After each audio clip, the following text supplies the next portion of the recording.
Welcome to all प्यारे बच्चों। आज हमें दशमलव संख्याओं की गुणा सीखनी है। सबसे पहले हमने गुणा को सीखा है तो इसमें बिल्कुल आसान है। जब हम 6 से गुणा करेंगे, 6 दूनी 12 का 2 हासिल 1, यहाँ 6 0 0 था और 1 हासिल था हमारा, वहाँ पर 1 हुआ और दशमलव 1 अंक का है तो हमें यहाँ लगाना है, यानी कि इसका जो गुणनफल होगा 1.2।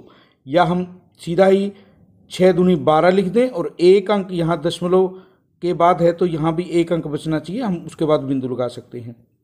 4.6 गुणा 8, 8 6 48 का 8 हासिल हमारा 4, 8 चौके 32, 32 और 4 36।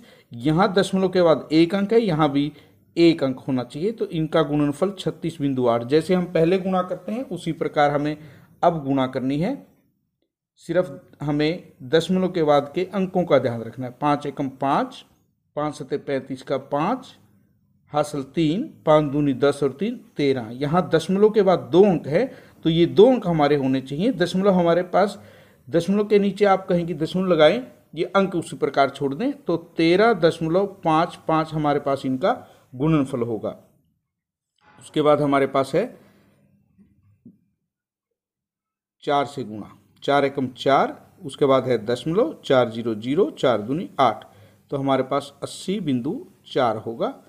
उसके बाद हमें करना है 0.05 को 7 से गुणा, 7 पंजे 35, 2 अंकों के बाद दशमलव, 7 0 0, तो हमारा होगा 0.35।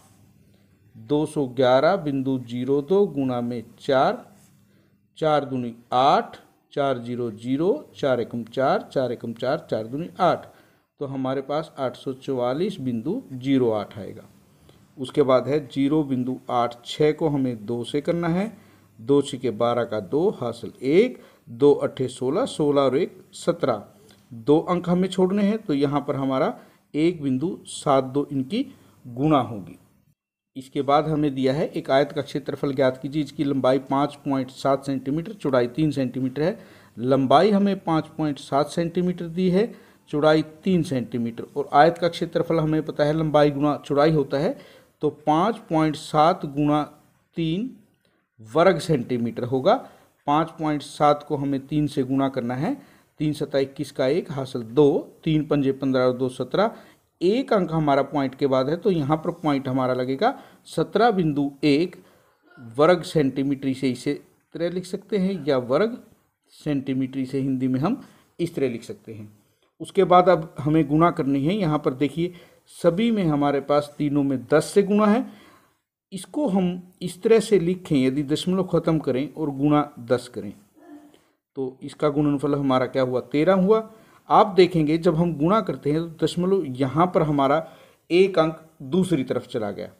इसे हम करें तो आप देखेंगे कि 10 से 10 कैंसिल, 368 हमारा गुणनफल है, यानी कि दशमलव यहाँ की बजाय अब यहाँ चला गया। तो जितने भी हमारे पास 10 है तो 1 स्थान दशमलव इस तरफ चला जाएगा, 100 है तो 2 स्थान चला जाएगा, 1000 है तो 3 स्थान चला जाएगा, यानी कि यहाँ पर 1 स्थान जाएगा तो ये 1537 बनेगा। यहाँ पर दशमलव जाएगा तो ये 1680.7 बनेगा। अब हम करके देखते हैं। 168.07 भाग में 100 गुणा में 10, 1 0 कैंसिल, 10 हमारा है तो 1 अंक छोड़कर दशमलव होना चाहिए, यानी कि हमारे पास ये आंसर आएगा। अब यहाँ पर 100 है तो हमारा दशमलव जो है 2 स्थान जाना चाहिए। अभी देखिए बटे 10 गुणा 100, तो हमारा 3 1 1 0, यानी कि जब हमारे पास 2 स्थान के लिए कुछ नहीं है, ये दशमलव 2 स्थान जाना है 1 2, तो हमारे पास इस प्रकार हम पूरा कर सकते हैं। जैसे इसे करते हैं दशमलव को, क्योंकि 2 शून्य है, 2 स्थान जाना है, 156 हमारे पास है 1 2, तो हम 0 लगाकर उसे पूरा करेंगे। आप चेक भी कर सकते हैं। 0 से 0 कैंसिल और 1561 गुणा में 10, 15610 आपको प्राप्त होगा। अब हमें इसे करना है। देखिए यहाँ पर हमारे पास क्या दिया हुआ है, 3.62 गुणा 100। इसे हम यदि देखें तो ये इस प्रकार होगा, यानी कि 362। जैसा कि हमने बताया यहाँ पर 2 0 हैं तो दशमलव 2 स्थान उधर जाएगा, तो हम सीधा ही इसको इस प्रकार लिख सकते हैं। यहाँ 2 जीरो हैं, 0.2 स्थान उधर जाएगा तो हमारा ये प्राप्त होगा गुणनफल। यहाँ पर 1 है तो दशमलव हमारा 5 के बाद चला जाएगा तो हमें 5 प्राप्त होगा। आप चेक कर सकते हैं, तो हमारे पास क्या आएगा, 5 इसका गुणनफल होगा। यहाँ पर दशमलव के बाद 2 अंक हैं, 10 से आप गुणा कर रहे हैं तो 1 स्थान दाईं तरफ चला जाएगा, आपको बिंदु 8 यहाँ पर इस तरह से गुणनफल प्राप्त होगा। आप चेक कीजिए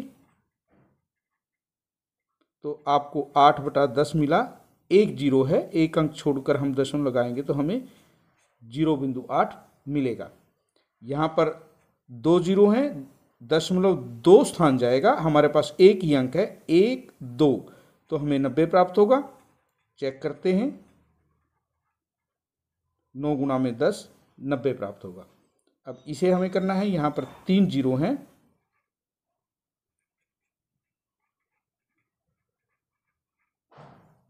तो हमें 30 प्राप्त हुआ। वैसे भी हमें 3 स्थान जाना था, दशमलव के बाद 1 2 3 स्थान हमारे हुए, तो 0 30 को हम क्या लिखते हैं, 30 लिखते हैं। आज के लिए इतना ही।